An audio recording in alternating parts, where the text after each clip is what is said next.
चाणक्य स्तर पे सहमति बनने के बाद फिर वो पब्लिक में डिस्कोर्स में जाएगा और पब्लिक के सभी डिस्कोर्स लाइव होंगे। उसमें मंथन में जो भी पॉइंट निकल के आएंगे उसे उस मॉडल में समाहित किया जाएगा। इसके बाद विधानसभा और पार्लियामेंट के बाहर चंद्रगुप्तों से जो है वो लाइव डिस्कोर्स होगा जिसमें हर चंद्रगुप्त को बोलना होगा। ऐसे 2-3 इटरेशन के बाद फिर जो है जो रिफाइंड और फाइनल ड्राफ्ट निकलेगा वो पार्लियामेंट और विधानसभा में फिर जो बहस जो होगी विधानसभा या पार्लियामेंट में वो देखने वाली बहस होगी, क्योंकि हमारे चंद्रगुप्त तब तक जो है उस मैटर को पूरी तरह से पकड़ चुके होंगे। और जो हमारी सुप्रीम कोर्ट कहती है कि साहब हमारी विडंबना ये है कि पार्लियामेंट में बहस ही नहीं होती है, तो मैं माननीय सुप्रीम कोर्ट को बताना चाहता हूँ कि 2024 के बाद जो पार्लियामेंट में बहस होगी वो एक रिकॉर्ड होगा, क्योंकि हमारे जो चंद्रगुप्त रहेंगे वो बाहर इतना मंथन कर चुके होंगे कि जब वो पार्लियामेंट के अंदर में बोलेंगे तो वो एक रिकॉर्ड बनेगा।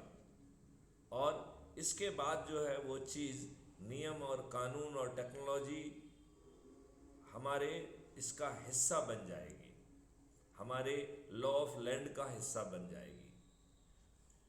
इस बात के बावजूद भी हर 6 महीने में उन कानूनों को रिफाइन किया जाएगा। तो किसी को कानून में परिवर्तन करने के लिए आंदोलन नहीं करना होगा। कानून में जो सामयिक बदलाव हैं वो हर 6 महीने में एक निर्धारित प्रक्रिया के तहत रिफाइन किए जाएंगे। मेरा ऐसा मानना है कि 5 साल में हम ऐसी स्थिति में पहुंच जाएंगे जब हमारे कानून पूरी तरह से स्टेबलाइज हो चुके होंगे, पूरी तरह से स्टेबलाइज हो चुके होंगे। वो भारत जो है अकल्पनीय भारत होगा जहां किसी की भी चेक बाउंस नहीं होगी और किसी को फ्री भी नहीं मिलेगी। तो कंफ्यूज मत होइए कि चेक बाउंस नहीं हो रही तो कहीं से फ्री भी आ रही है। इसके लिए एक कॉस्ट सेटलिंग अकाउंट होगा और एक आपका अर्निंग अकाउंट होगा। तो जब आपके अर्निंग अकाउंट में पैसा नहीं है तो कॉस्ट सेटलिंग अकाउंट में डेबिट क्रिएट करके उतना अमाउंट जो है आपके अर्निंग अकाउंट में क्रिएट कर दिया जाएगा। क्योंकि सवाल आपके चेक का नहीं है, सवाल जो आपकी चेक से जुड़े हुए बाकी बिजनेस साइकिल का है उसका सवाल है। और चूंकि टैक्स फ्री भारत होगा तो जितने भी टैक्सेशन के डिपार्टमेंट हैं ये सब फ्री हो जाएंगे और इनको बिजी रखना जरूरी है।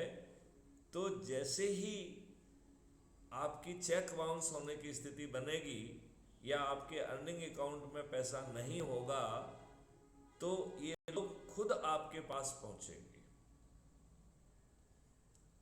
और आपकी समस्या को समझेंगे। ये आपको पैसे देने नहीं आ रहे हैं, ये आपकी समस्याओं का समाधान करने आ रहे हैं। तो यदि आपके पास स्किल्ड मैन पावर नहीं है तो ये लोग आपको स्किल्ड मैन पावर पहुंचाएंगे। यदि आप एंटरप्रेन्योर हैं, आपको रॉ मटेरियल की प्रॉब्लम आ रही है तो रॉ मटेरियल की समस्या का निदान करेंगे। यदि आपको मार्केटिंग की प्रॉब्लम आ रही है तो मार्केटिंग की समस्या का समाधान करेंगे। और एक ऐसा इंटीग्रेटेड बैलेंस होगा जो आज किसी के सोच का हिस्सा नहीं है। भारत के स्तर पर यदि हम एग्रीकल्चर की थोड़ी देर बात करें तो डिमांड्स के 3 हिस्से होंगे। एक raw demand, local demand, then process demand and तीसरा होगा international dimension of the demand. और इन तीनों को जो है ना जोड़ के फिर जो है कितनी कमोडिटी क्रिएट करना है यह डिसाइड होगा। तो ये एक सिमुलेशन मॉडल के तहत डिफाइन होगा, और इसमें हर लैंड की जो है प्रोडक्टिविटी वो फैक्टर इन होगी। लिहाजा हम उससे निकालेंगे कि कितना एकरेज किस लैंड पे जाना है, किस किस किस फसल को, किस कम्युनिटी को कितना एकरेज मिलना चाहिए। ऐसी मैक्रो लेवल प्लानिंग होगी और बहुत ऑटोमेटिक होगी, और अधिकांश निर्णय किसान खुद लेंगे। मैं आपसे कह रहा हूं, आज का सोच, आज का चिंतन, जो बात मैं कह रहा हूं, शायद उसकी जो है उसकी सोच और अनुभव का वो हिस्सा नहीं है, उसे अभी मेरी बात समझने में दिक्कत आएगी, लेकिन मैं ये कह रहा हूँ ये सब चीज़ें यथार्थ बनने वाली हैं। भारत की कम्युनिटी भारत में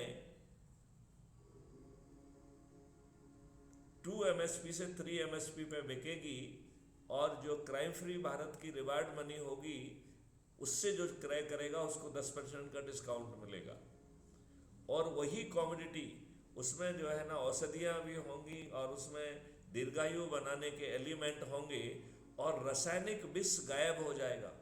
भारत में ना तो रासायनिक विष कोई पैदा कर पाएगा, ना ही कहीं से इंपोर्ट कर पाएगा। यदि उसने ऐसा किया तो उसकी फजीयत हो जाएगी, वो जेल में सड़ जाएगा, उसकी संपत्ति जब्त हो जाएगी। मैं नहीं समझता कि रासायनिक विष जो है भारत में अवतरित हो पाएगा। तो ये बातें मैं इसलिए आपको बताता हूँ कि बृहद भारत के पीछे बहुत बड़ा चिंतन है। ये कोई उथली सोच का हिस्सा नहीं है, ये राजनेताओं के भेजे में आने वाली बात भी नहीं है। तो मेरा आप लोगों से अनुरोध है कि ऐसे भारत को जमीन पे उतारने के लिए आप लोग कमर कस लीजिए। मैं तो कहूँगा कि अब सोना बंद कर दीजिए। जब आप सोते हैं तब आपके अंदर जो है विचार मंथन चलना चाहिए, और उस विचार मंथन से आप बड़ी आसानी से लोगों को जोड़ने में आपकी पूरी एनर्जी चैनलाइज हो जाएगी। तो मैं आपसे अनुरोध ये करना चाहूँगा कि इसकी इंटेंसिटी बढ़ाइए। हमारे शिवाल जी कहते हैं जो दिखता है वो बिकता है। तो यहाँ बेचना नहीं है, यहाँ परोसना है, यहाँ लोगों के दुख दर्द दूर करना है। लिहाजा हर जगह पे प्रॉब्लम एरियाज में विशेष तौर पर क्राइम फ्री भारत का कार्यालय खुल जाना चाहिए, और वो लोगों का कार्यालय होगा। उसमें आपको नहीं करना है। जब आप लोगों से कॉल करोगे तो लोग आप खुद सामने आके कहेंगे कि हाँ साहब इस जगह है, इसमें आप अपना कार्यालय बनाइए। और वो जो है वहीं पे एक अच्छे आदमी को खोज कर उसका प्रभारी बना दीजिए, जहाँ पर हर किसी की समस्याएं पहुँचे, और क्राइम फ्री भारत आज के नियम कानून और आज की स्थिति में उसे राहत देगा। आज के नियम कानून में। लेकिन ये हम तब कर पाएंगे जब हम बहुत गति से काम करेंगे। ये वीडियो कोई प्रश्न आया है? अच्छा, तो ये हम तब कर पाएंगे जब हम बहुत गति से भिड़ेंगे, और उस गति से भिड़ने के लिए मेरा आप लोगों से निवेदन है कि अपनी छोटी छोटी टीम बनाइए। कुछ जो है स्कूल और कॉलेजेस में जाएं, कुछ लोग जो है उन बस्तियों में जरूर जाएं जहाँ पर समस्या है। विशेष तौर पर जो स्लम टाइप का एरिया है, जहाँ पे हमारे गरीब नारायण रह रहे हैं, उनके पैर की बीमारी ठीक होना चाहिए। और मैं उनको आश्वासन दिलाना चाहता हूँ, आज के नियम कानून से ही उनको राहत मिलने लग जाएगी। जब क्राइम फ्री भारत की स्टेशनरी पर कोई समस्या प्रेषित की जाएगी, धीरे धीरे उसे नज़रअंदाज करने की हिम्मत किसी में नहीं होगी। प्रशासनिक में बैठे लोग जो है उन्हें ये मालूम होगा कि यदि ये क्राइम फ्री भारत मिशन की तरफ से आ रहा है तो इसे हल्के से नहीं लिया जा सकता है। और आगे चल के तो नियम कानून और हर चीज़ बदलने वाली है, तो आपकी सभी चीज़ों का जो है स्थायी निदान होगा। और सबसे बड़ा निदान होगा अंग्रेज़ों के नियम कानून, जो आपको अपमानित करने के लिए, आपकी हीन भावना पैदा करने के लिए, आपको तोड़ने के लिए बनाए गए हैं। अब इनमें आमूल चूल परिवर्तन का समय आ गया है। हमारी प्रशासनिक और जुडिशियल व्यवस्था कोई लाट साहब नहीं होगा, सभी अधिकारी होंगे। तो जज महोदय न्याय अधिकारी हैं, वो लॉर्ड नहीं हैं। मी लॉर्ड कोई नहीं कहेगा, और वो अपने लिए गए निर्णय के प्रति पूरी तरह अकाउंटेबल होंगे। भविष्य में जो अपील होगी, तो अपील अगेंस्ट द जजमेंट, और दूसरी अपील जो ओरिजिनल क्राइम फ्री भारत का थॉट है, अपील अगेंस्ट द जज। जब कोई अपील अगेंस्ट जज प्रेफर की जाएगी, इसका मतलब है कि सामने वाला यह he is casting aspersion on the जज। आज कास्टिंग एक्सपर्सन ऑन द जज इज ए कॉन्टेम्प्ट, तो ये कॉन्टेम्प्ट लॉ खत्म हो जाएगा, कोई कॉन्टेम्प्ट लॉ नहीं होगा।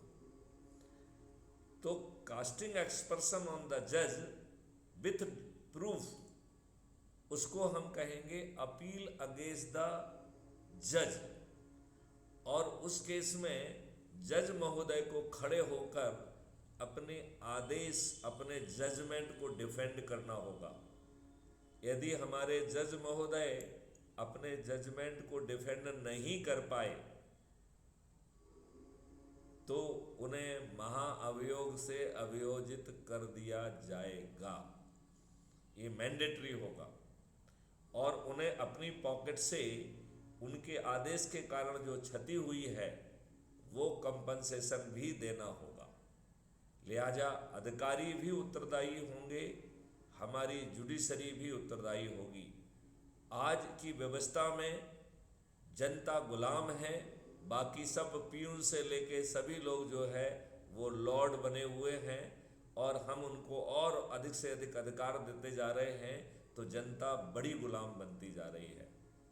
अब जनता जो है सही मायने में एक डेमोक्रेटिक कंट्री के जिम्मेवार सिटीजन्स होंगे, जो हक से रहेंगे, खुश रहेंगे, निरोगी रहेंगे, दीर्घायु रहेंगे, समृद्ध रहेंगे।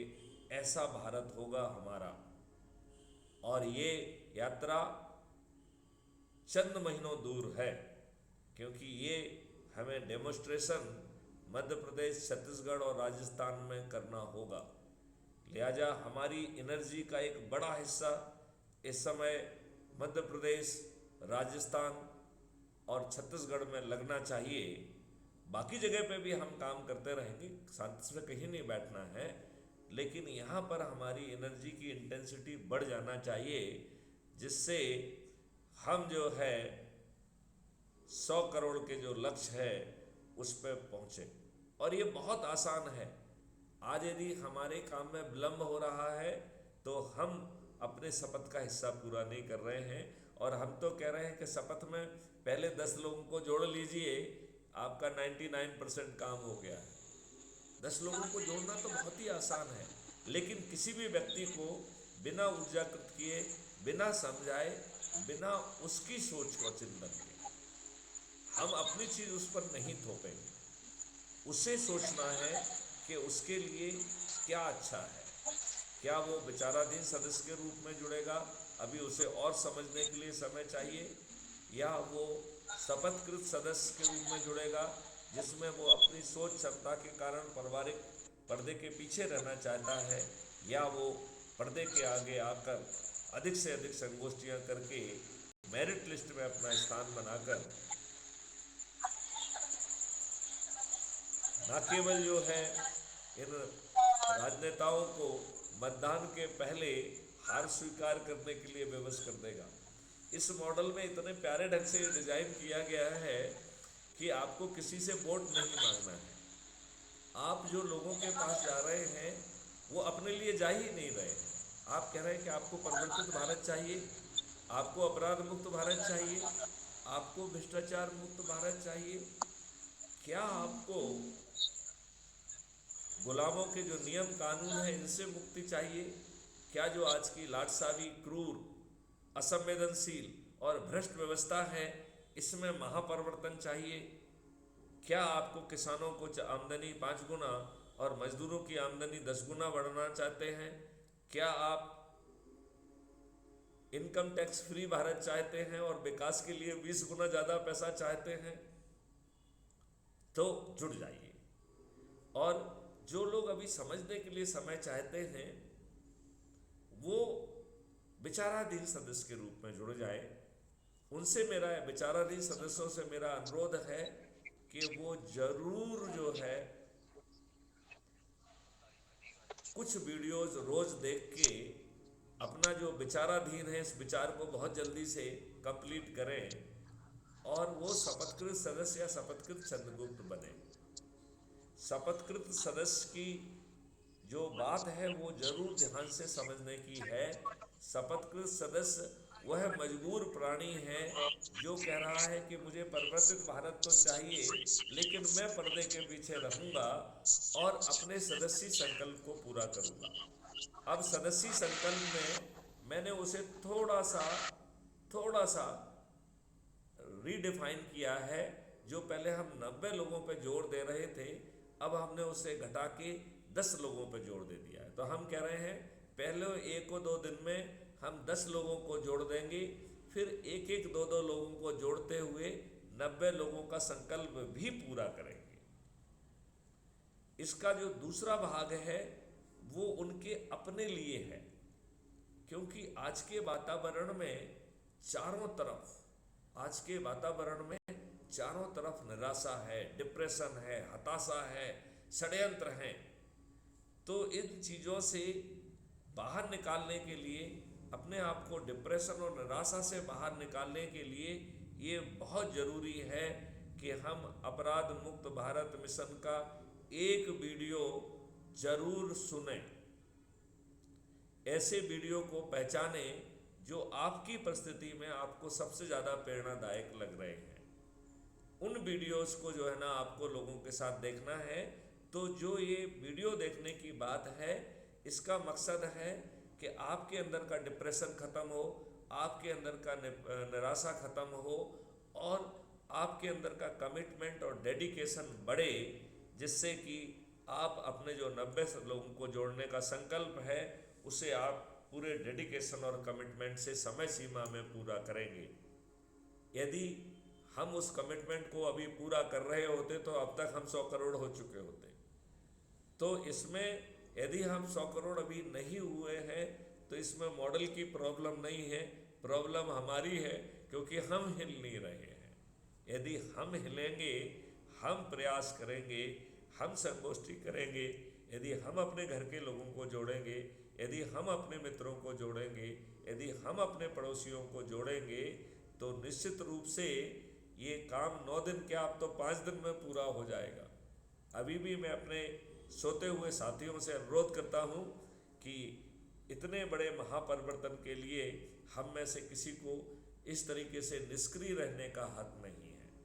मैं आदरपूर्वक आप सभी लोगों से निवेदन करता हूँ, अपनी चिरनिंदा से बाहर निकलिए और सबसे पहले अपने परिवार के लोगों को जोड़िए, अपने पड़ोसियों को जोड़िए, अपने मित्रों को जोड़िए, अपने आसपास के युवाओं और विद्यार्थियों को जरूर जोड़िए, क्योंकि उनके साथ पूरा भविष्य है। उन्हें परिवर्तित भारत मिलेगा तो उनका जीवन बदल जाएगा। इसी प्रकार वरिष्ठ नागरिकों को जरूर जोड़िए, क्योंकि वरिष्ठ नागरिकों उनकी अब पूरी जिम्मेवारियों का निर्वहन हो गया है। वो जो है अपने बच्चों के लिए, अपने पोतों के लिए एक अच्छे भारत को जमीन पर उतारने का जब उनको ये मॉडल मिलेगा तो वो अपने समय को अच्छे काम के लिए लगा पाएंगे और उनकी ये बात जो है ना जन कल्याणकारी होगी। हमारे बहुत सारे भाई समाज सेवा में जुड़े हुए हैं, वो काम करता रहे, किसी को अपना काम नहीं रोकना है, किसी को अपना चिंतन नहीं बदलना है। हम किसी को काम रोक के क्राइम फ्री भारत में नहीं जोड़ रहे हैं।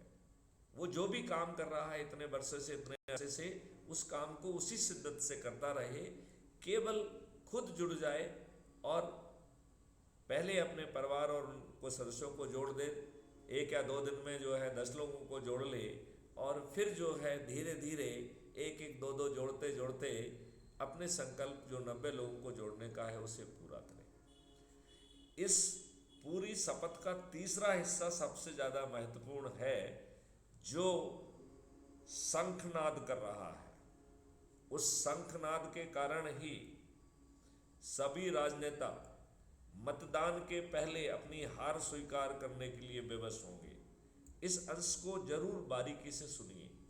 ये कह रहा है कि जैसे ही चुनाव की घोषणा के साथ हमारे चंद्रगुप्त की सूची जारी होगी और हमारे क्षेत्र का चंद्रगुप्त हमें मालूम पड़ेगा, उसी दिन शाम को जो भी समय हमको दिया जाएगा उस समय पर हम छत पर चढ़ेंगे, थाली बजाएंगे, दीपक प्रज्वलित करेंगे और संकल्प लेंगे कि फलाना फलाना हमारा चंद्रगुप्त है, उसे हम संकल्प के साथ विजयी बनाएंगे। हम यहाँ पे नहीं रुक रहे हैं, हम इसके आगे जा रहे हैं कि हमारे चंद्रगुप्त का नाम ईवीएम मशीन के सरल क्रमांक फलाने पर है, उसका चुनाव चिन्ह ये है।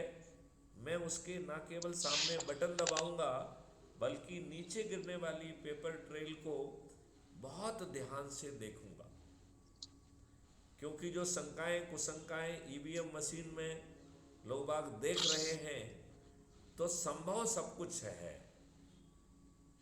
एज ए टेक्नोक्रेट मैं इस बात को समझता हूं कि प्रोग्रामिंग किसी भी तरीके से की जा सकती है, लिहाजा हमारे सिस्टम में कोई ईवीएम मशीन में भी गड़बड़ी नहीं कर पाएगा। तो इसमें बार बार हम इस बात को कह रहे हैं कि जब आप अपने चंद्रगुप्त के सामने का बटन दबाएंगे, उसके साथ ही आप ध्यान से जो पेपर ट्रेल गिर रही है उसे देखेंगे। यदि पेपर ट्रेल हमारे चंद्रगुप्त की ही है तो भी इस बात को हम अपने ऐप के माध्यम से जो प्लस साइन है उसमें लिख करके जो है ना हम डालेंगे कि मैं शपथ पूर्वक जो है बताता हूँ कि फलाना फलाना हमारा चंद्रगुप्त है, हमने उसके नाम पर बटन दबाया है और पेपर ट्रेल भी हमारे चंद्रगुप्त के नाम की ही निकली है और उसकी फ़ोटो लेके वो अपने ऐप में अपलोड करेगा।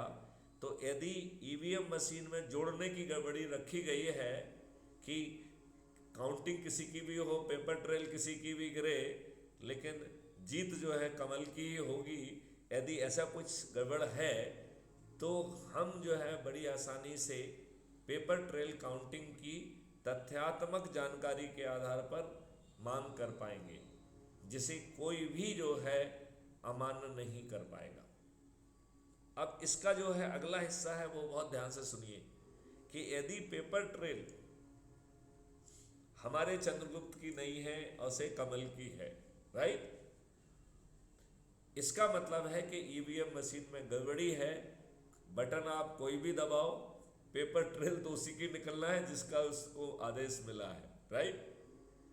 तो हमें पोलिंग बूथ में छोड़ने के पहले एक आवेदन पत्र लिखना है पोलिंग बूथ के पीठासीन अधिकारी को कि मैंने अभी अभी वोट दिया है अपने चंद्रगुप्त के नाम पर, जिनका चुनाव चिन्ह ये है, और मैंने पाया कि जो पेपर ट्रेल नीचे गिरी है वो हमारे चंद्रगुप्त की नहीं है। इसका मतलब है इस ईवीएम मशीन में गड़बड़ी है, लिहाजा इसका संज्ञान लिया जाए, इस ईवीएम मशीन को जब्त किया जाए, चुनाव को रद्द किया जाए। हालांकि वो पीठासीन अधिकारी का काम नहीं है और वो कर भी नहीं सकता, उसे अधिकार भी नहीं है। और इस आवेदन पत्र पर सिग्नेचर करने के बाद फोटो लेके हमें उसे इसी अपने ऐप पर अपलोड करना है। हमारी टीम उसे डाउनलोड करके प्रिंट आउट निकालेगी और हमारे पास तथ्यात्मक जानकारी होगी कि किन किन ईवीएम मशीन में गड़बड़ी की गई है। हम उन सब केसेस में उस ईवीएम मशीन को जब्त करा के कानूनी और वैधानिक कार्रवाई भी करा सकेंगे। लिहाजा अब राजनेताओं को ना तो जो है कत्ल की रात जिसमें वो दारू पैसा साड़ी बांटते हैं वो मदद कर पाएगी, और ना ही ईवीएम मशीन में गड़बड़ी उनकी मदद कर पाएगी। अब आप शंखनाद को समझने की कोशिश करिए।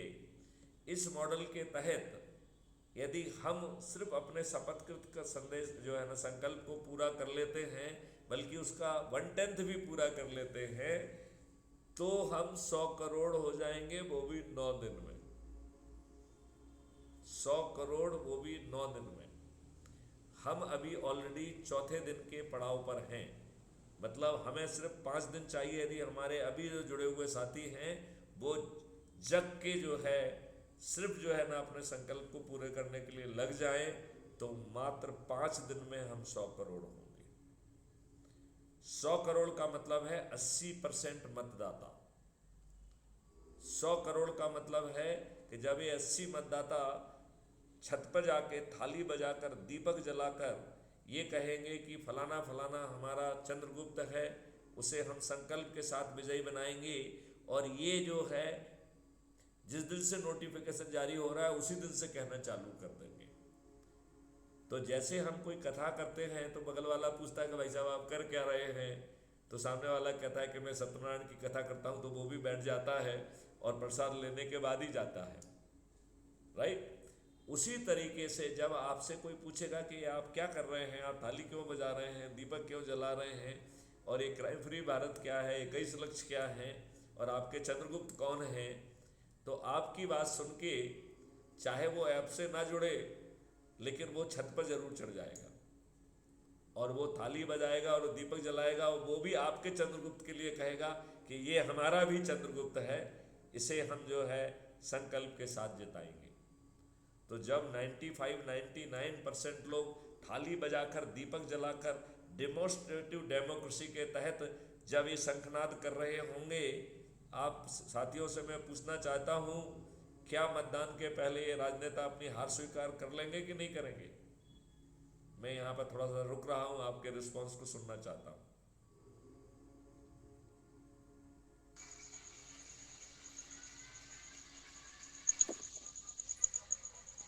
सर, जिस प्रक्रिया में जो प्रक्रिया आपने समझाई है उस प्रक्रिया के अनुसार अगर हम लोग कार्य करते हैं तो बिल्कुल ये आने वाला लक्ष्य और हमारे जो कर्तव्य है यही जरूर बताएगा कि जो भी नेता है अगर हम इस तरह से चलें वो अपनी हार जरूर स्वीकार जरूर करेगा, वो भी मतदान के पहले। आप ये वो भी बताइए, मतदान क्या बिल्कुल सही क्या सर। उसे वोट मांगने जाने की हिम्मत होगी? उसकी वोट मांगने जाने की हिम्मत सर, खत्म हो जाएगी।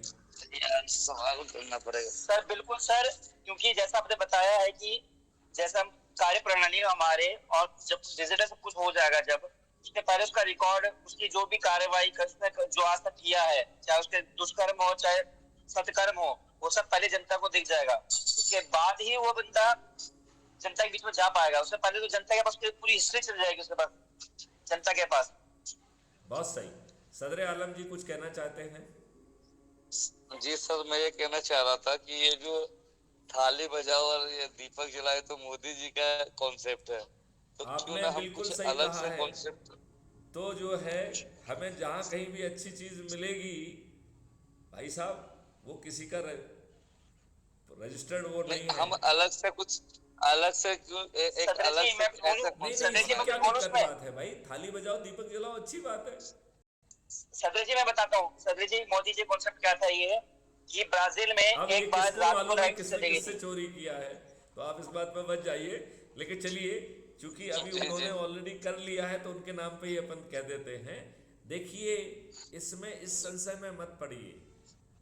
कहीं पे भी अच्छी चीज मिले तो उसे अडॉप्ट करने में शर्म मत करिए। हम जो है, it is the most demonstrative democracy. जब जनता जो है ताली बजाकर दीपक जला के कहेगी कि ये हमारा चंद्रगुप्त है, इसे मैं विजयी बनाऊंगा, इससे विजिबल डेमोक्रेसी और कुछ हो सकती है क्या? आज की डेमोक्रेसी तो घटिया डेमोक्रेसी है। आज की डेमोक्रेसी तो मूर्ख बनाने वाली डेमोक्रेसी है। आज की डेमोक्रेसी तो जो है ना सोशल मीडिया और उसमें शगुफा करके है। आज की डेमोक्रेसी तो जो है फर्जी सर्वे कराकर एक आभा मंडल बनाने की है। आज की डेमोक्रेसी तो पैसे दे के, भीड़ इकट्ठी करके, अपने आप को पॉपुलर दिखा के जनता को मूर्ख बनाने की है। आज की डेमोक्रेसी तो फ्री भी बांट कर, दारू बांट कर, साड़ी बांट कर और पैसे बांट कर लोगों के वोट खरीदने वाली है। और उन्हें जो है वो जो है ना, कहना चाहिए कि डेमोक्रेसी तो उन्हें कहने का हक नहीं है, क्योंकि वो डेमोक्रेटली इलेक्टेड लोग ही नहीं हैं। असली डेमोक्रेसी तो ये होगी जब हर व्यक्ति छत पे जाके थाली बजाकर दीपक जला के कहेगा कि फलाना फलाना हमारा चंद्रगुप्त है, उसे हम संकल्प के साथ विजयी बनाएंगे। और इसमें देखिए, जो चंद्रगुप्त हैं वो कितने लोगों को जोड़ेंगे? 1000, 2000, ज़्यादा से ज़्यादा 5000। लेकिन वो जो है 95 और 99% उनको वोट मिलेगा। वो जो है 3 लाख, 4 लाख, 5 लाख के मार्जिन से जीतेंगे। लिहाजा क्राइम फ्री भारत और 21 लक्ष्य से जो उसकी बंधन है, जो उसकी प्रतिज्ञा है, जो उसके संकल्प का हिस्सा है, वो उसके कारण जीत रहा है। मैं आपको ये बताना चाहूँगा कि जो ओरिजिनल सम्राट चंद्रगुप्त था, वो भी जो है ना 2 चीज़ों से बंधा हुआ था, अपने गुरु चाणक्य से और अखंड भारत के दिव्य स्वप्न से। हमारा चंद्रगुप्त भी 2 चीज़ों से बंधा हुआ है, अपराध मुक्त भारत मिशन और उसके 21 लक्ष्यों से। और ये इतनी सुंदर परिकल्पना है कि उस चंद्रगुप्त को कोई तकलीफ नहीं है। ये चाणक्य की जिम्मेवारी है कि वो नियम, कानून, टेक्नोलॉजी सबको रिफाइन करे, पब्लिक से डिस्कोर्स करे, चंद्रगुप्तों से डिस्कोर्स करे और एक फाइनल प्रोडक्ट के रूप में उसे पार्लियामेंट और विधानसभा से पारित कराए। इतने सुंदर मॉडल में जो परिवर्तन है वो जमीन पे आने पर कोई नहीं रोक पाएगा। और ये महापरिवर्तन किसी की सोच और अनुभव का हिस्सा नहीं है। लिहाजा किसी को ज़्यादा विद्वत्ता झाड़ने की ज़रूरत नहीं है, क्योंकि उसे तो एहसास ही नहीं है कि वो किस भारत में प्रवेश करने वाला है। बाबा जय गुरुदेव की जो भविष्यवाणी है कि कलयुग में कलयुग जाएगा, कलयुग में सतयुग आएगा, ये भी बाबा जय गुरुदेव जी ने कहा है कि परिवर्तन इतने बड़े होंगे जो किसी के सोच के हिस्से नहीं होंगे। मैं ये अपने साथियों से एक बार मैं सुनना चाहूँगा, जो साथी पीछे सुन रहे हैं वो भी यदि आके अपनी बात रखें कि क्या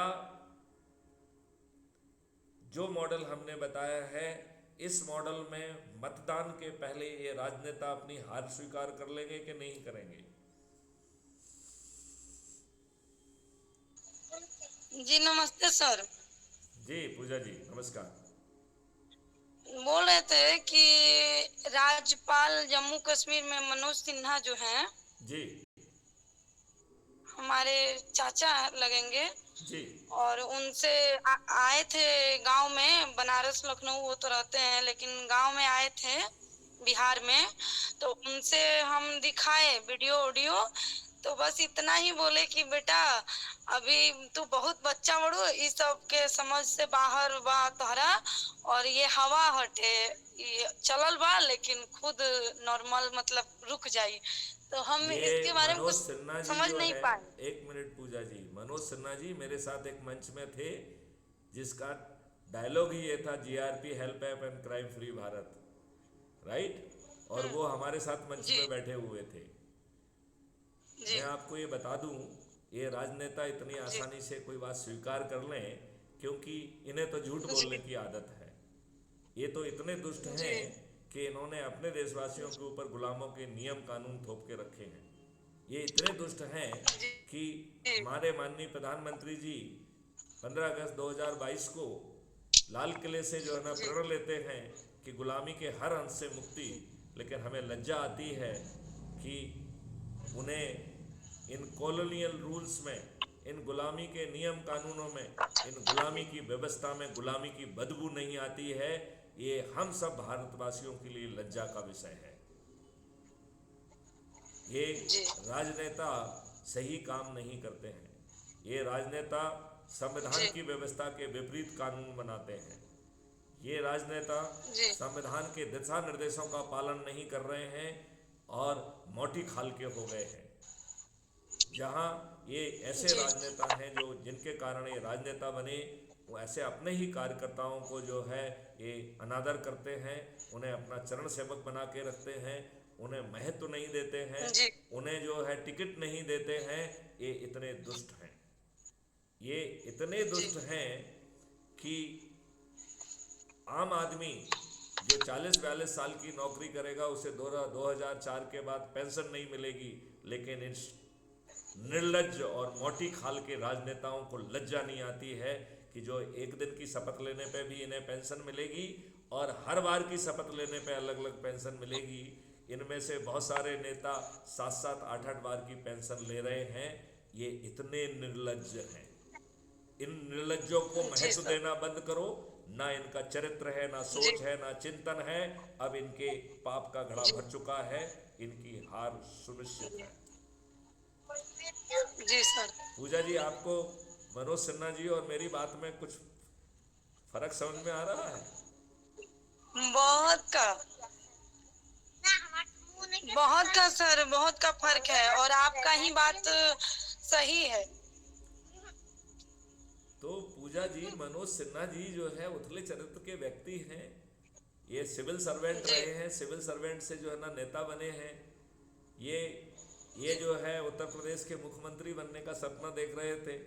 बीच में जो है ना आदित्यनाथ योगी जी आ गए, अभी जो है ना जम्मू एंड कश्मीर पहुंच गए। तो अभी छोड़िए, राजनेता जो है ना बंदर बाट में लगे हुए हैं। अब जो है अपन को दूसरों पर ध्यान नहीं देना है, हमको अपने ऊपर ध्यान देना है कि क्या हम नहीं जी क्या हम ही बोल रहे थे ना कि जी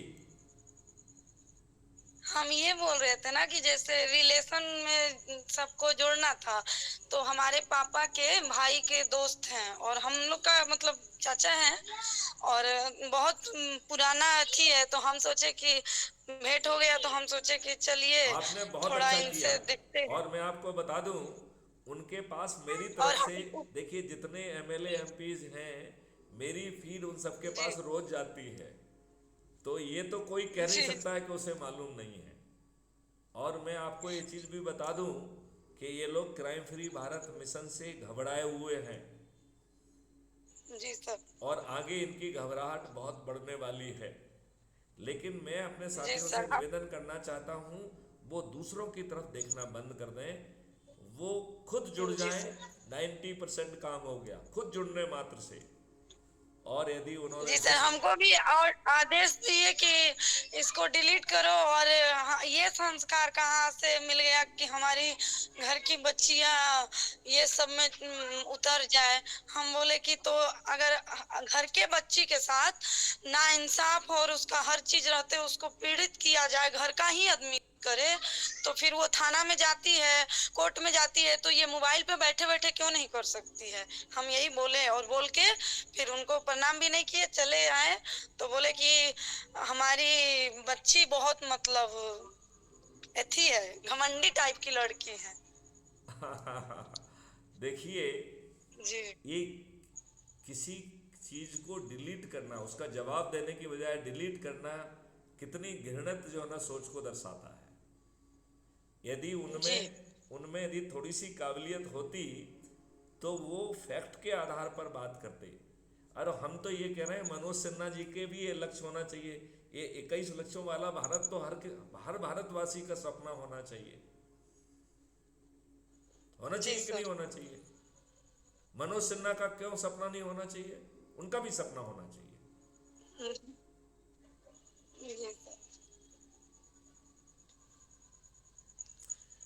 हाँ अफसर साहब जी, आप बताइए। मैं जो कह रहा हूं कि इस मॉडल के सामने मतदान के पहले राजनेता अपनी हार स्वीकार कर लेंगे, इस सोच से आप कहां तक सहमत दिखाई दे रहे हैं? सर मैं बिल्कुल सहमत हूँ आपके क्राइम फ्री भारत मिशन के मॉडल से। तो मैं पूरी तरह से सहमत हूँ और मैं सभी को, मैं अलग अलग तरीके से लोगों को जोड़ने की कोशिश में हूँ। मैं अभी जितने लोगों को जोड़ सकता था उतने लोगों को मैं जोड़ पाया हूँ। और सर इस बात से हर किसी को सहमत होना चाहिए और होना पड़ेगा, नहीं तो हम सफल नहीं हो पाएंगे। बहुत सुंदर, बहुत सुंदर। ईसा जी आप अपनी बात जी भी सर। रखें।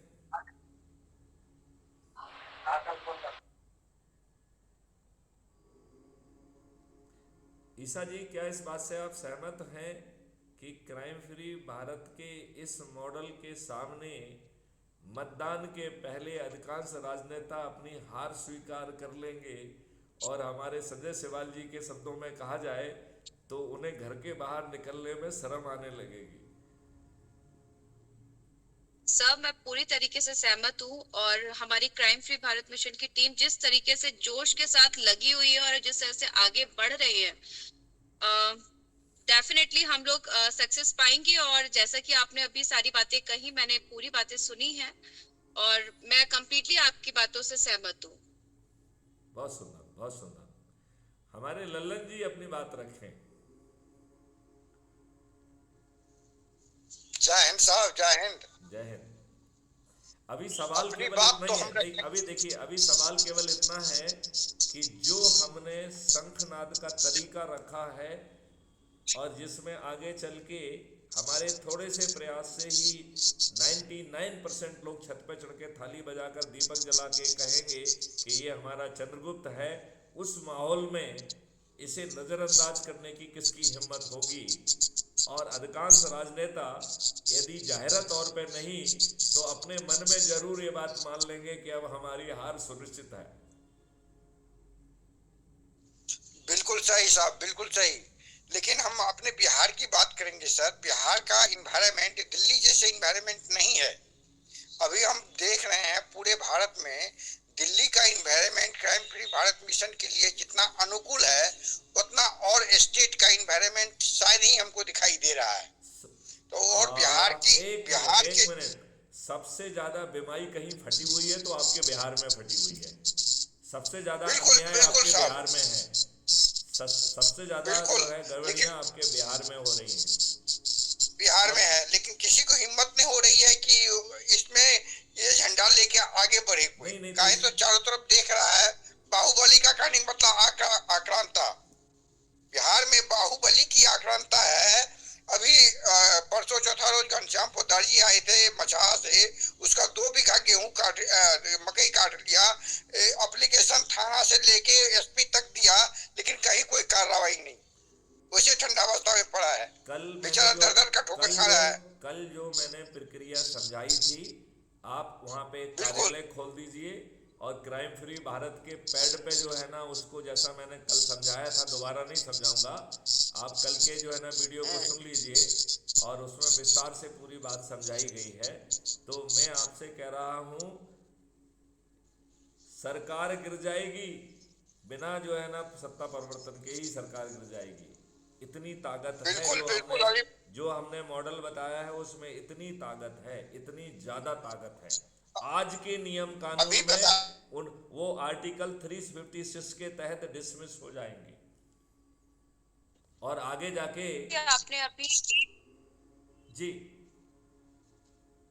अभी एक बात कही, जैसे ललन जी ने कहा कि बिहार में थोड़ा मुश्किल है इतने जल्दी ये माहौल को एक्सेप्ट कर पाना या वहां पर इस क्राइम फ्री भारत मिशन को प्रेजेंट कर पाना। तो एक शब्द आपने सर कहा कि उस जगह पर ऑफिस खोला जाए। ये सिर्फ बिहार ही नहीं सर, हर उस जगह जहां क्राइम फ्री भारत मिशन की टीम है मैम, अगर एक ऑफिस खोला जाए ताकि लोग वहां पर पहुंचकर मिशन के बारे में जान सके, एक्चुअल में कौन है, किसने शुरू किया, क्या है ये मिशन। क्योंकि जब तक सर एक ऑफिस होगा नहीं, लोगों को समझ में चीजें आएंगी नहीं। क्योंकि मोबाइल पर ऐसे बहुत सारे लोग बना लेते हैं ग्रुप एंड ऑल और उसमें संगठन चलाते हैं, टीम बना लेते हैं। लेकिन मैं ये कहना चाहती हूँ सर कि जिस तरीके से दिल्ली में हमने शुरुआत की है अपनी और आगे हम राजस्थान में भी करेंगे, इसी तरह और भी शहरों में हमें अपने ऑफिस खोलने चाहिए ताकि एक परमानेंट एड्रेस हो वहां पर हमारे मिशन का, हमारे क्राइम फ्री भारत मिशन की टीम का। ईसा जी, मैं आपकी बिल्कुल बात का बहुत ईसा जी, मैं आपकी बात का 200% समर्थन करता हूँ और अपने साथियों से निवेदन करना चाहूँगा कि जहाँ पर समस्या ज़्यादा है, विशेष तौर पे जहाँ गरीब लोग रहते हैं, स्लम एरिया है, जहाँ पर लोग वसूली भी कर रहे हैं, अत्याचार भी कर रहे हैं, वहाँ पे स्मैक भी चल रहा है, ड्रग भी चल रहा है और कोई सुनने वाला नहीं है, ऐसी जगह पे क्राइम फ्री भारत का दफ्तर जरूर होना चाहिए और उसके 21 लाख सदस्यों की शपथ, विचाराधीन, वो सब चीज़ें जितनी भी आपको परोसी गई हैं, उसके बड़े बड़े जो है ना पोस्टर बन के दीवारों पर लटके होना चाहिए। क्राइम फ्री भारत की स्टेशनरी पर जैसे भी समस्या आती है, कल मैंने बड़े विस्तार से डिटेल में समझाया था कि कैसे आर्टिकल 39 का यूज करना है, 154(1) का यूज करना है, 154(3) का यूज करना है, 156(3) का यूज करना है, 200 to 204 CRPC का यूज करना है, कैसे हमें आगे चल के 100 IPC और 103 IPC का यूज करना है। ये मैं आपको बताऊं, जब जो है क्राइम फ्री भारत की स्टेशनरी पे कोई चीज पहुंचेगी, बहुत जल्दी लोग बाग उसे नजरअंदाज करने की हिम्मत उनकी खत्म हो जाएगी और हर चीज जो है उसको फिर इलेक्ट्रॉनिक फॉर्मेट में प्रिजर्व किया जाए, जिससे जो है ये हिसाब किताब जो है 2004 के बाद चुकाया जाएगा। जिन्होंने अपने संवैधानिक जिम्मेवारियों को, वैधानिक जिम्मेवारियों का पालन नहीं किया है, उन्हें आर्टिकल 311 के तहत बाहर का रास्ता दिखाया जाएगा। बिल्कुल सर, जिस तरह से दिल्ली में क्लस्टर में हम लोगों ने अपने मिशन को सक्सेस किया, मैं चाहती हूँ उस तरीके से पूरे भारत में हमारा ये मिशन हर इंसान समझे और अपनी परेशानी हमें बताए, ताकि हम अपराध मुक्त भारत बना सके। बिल्कुल बिल्कुल बहुत सुंदर ऐसा जी। लेकिन बिहार में इस तरह के आंदोलन को जगह देना खतरे से खाली नहीं। जो घनश्याम पुद्दा जो करने मतलब जिसका मकई काट लिया है, अभी दर दर का ठोकर खा रहा है। 2 डिस्ट्रिक्ट अफेक्टेड है, एक सुपौल, दूसरा मधेपुरा। अभी वो मधेपुरा से आज सुपौल गया है। जस्ट ए मिनट, अभी न्याय के लिए जिसकी जमीन कटी हुई है वो भटक रहा है। यदि उसके लिए जो लड़ाई क्राइम फ्री भारत करेगा तो क्राइम फ्री भारत से कौन टकराएगा? इसलिए तभी उसको बताएं वो। Just a minute, crime free Bharat 39 CRPC के तहत अपनी वैधानिक जिम्मेवारी निर्वहन करेगा और 154(1) के तहत थाना प्रभारी से कहेगा भैया अपनी वैधानिक जिम्मेवारी का निर्वहन करो, नहीं तो हमारे पास और रास्ते भी खुले हुए हैं। यदि इसके बाद SP से भी कहेगा, जरूरत होगी तो मैं दूरभाष पर फोन पे मेरी बात कराई जाए उनसे। एक ये वारदात सब SP साहब के ऑफिस में भी दिया गया है एप्लीकेशन, लेकिन वहां से भी कोई करने का मतलब ये नहीं है। अभी वो जो विक्टिम है वो लड़ रहा है। विक्टिम की लड़ाई जो है ना, क्राइम फ्री भारत मिशन चालू कर देना। क्राइम फ्री भारत मिशन से कोई नहीं टकरा पाएगा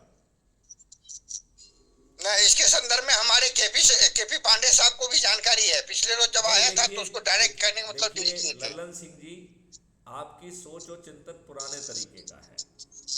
आप इसकी बारीकियों को, जो कि मैंने कल आपको लीगली समझाई थी, यदि आपने भी ध्यान से उन्हें सुना नहीं है, अरे इसमें सुना है साहब, 51 मिनट का लेक्चर अच्छी तरह से सुना है।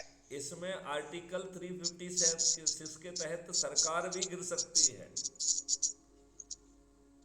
और यदि तब नहीं गिरेगी तो 2004 के बाद हम आके उसे गिरा देंगे। अफसर साहब जी ने सर लिखा है मुंबई में हम खोलने में लगे हैं। मुझे ऐसा लगता है सर, हमें ऑफिस खोलने के लिए जगह ढूंढने की जरूरत नहीं है, हमारे खुद के घर ही काफी है जहां हम। देखिए ईसा जी, जहां पर प्रॉब्लम है अपन ने वहां पे कहा कि यहाँ पे हमें दफ्तर खोलना है। आपने किसी से कहा, खुद आके लोगों ने कहा कि साहब ये जगह है, यहाँ खोल लीजिए, और उन्होंने कहा हम यहाँ पे आपको सब सुविधाएं भी देंगे। बिल्कुल सर। तो उसी तरीके से किया जाए। और सर देखिए, अगर शहर में अगर हमें ऑफिस के लिए जगह नहीं मिलती है तो हम ये कहते हैं कि हमारा घर है जहां हम जो लोग कैपेबल नहीं है ना, घर के बाहर हमारे क्राइम फ्री भारत मिशन का एक बोर्ड लगा करके उसको एक ऑफिस की जगह दी जाए। बिल्कुल ठीक है। जिन्हें संपर्क करना है हम चबूतरे को ही अपना दफ्तर मान लेंगे, वहां कुर्सी बैठ के प्रभारी बैठ जाएगा, पीछे बैनर लगे रहेंगे, हो गया दफ्तर। दफ्तर के लिए कोई बिल्कुल 5 सर। स्टार होटल थोड़ी चाहिए। जी सर। केपी पांडे जी बहुत समय के बाद आए हैं। मैं चाहूंगा कि वो हमें इतने समय से सुन रहे हैं, अपने सामूहिक और व्यक्तिगत उद्गारों से अवगत कराएं। क्या सोच रहे हैं आप जमीन से जुड़े हुए हैं और आप जो है वो कर्मठ सिपाही हैं, और कई बार हम लोग हवा में रहते हैं, ऊपर वाले हवा में ज़्यादा रहने के आदी होते हैं। तो आप मुझे बताइए कि साहब कहाँ पे मैं हवा में हूँ या मैं ग्राउंडेड हूँ? बिल्कुल जो बात कर रहा हूँ वो बिल्कुल ग्राउंडेड बात कर रहा हूँ। नहीं सर, वैसे तो जमीनी